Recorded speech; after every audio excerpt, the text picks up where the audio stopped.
In today's video, I am going to teach you how to choose a template on GoDaddy Website Builder. First, log into your GoDaddy account and go to your account dashboard. Once you are signed in, look for the Websites Plus Marketing section.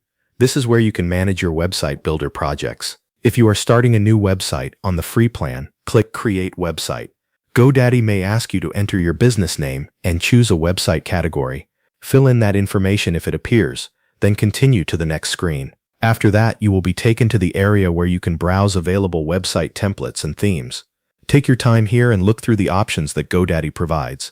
Each template will have a different layout, style, and overall appearance, so it is important to choose one that fits your business or personal brand. When you see a template that interests you, click on it to open the preview.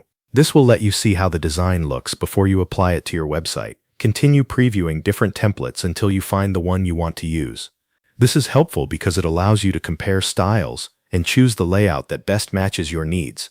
Once you have decided on a template, select it to apply it to your website. GoDaddy Website Builder will then load your new website using that template. Give it a moment to finish loading. When the template is applied, review the home page and the default sections that come with it. This gives you a clear starting point and helps you understand what content areas are already included in the design. Next, click Edit Website or Edit Site to begin customizing your website. From there, you can change text, images, colors, and other elements to make the template match your brand. After making your changes, click Preview to see how the template and your edits appear. This is a good way to check the overall look of your site before you publish it. When you are ready to make your website live, click Publish. Your website will then be available online with the template you selected and the customizations you made.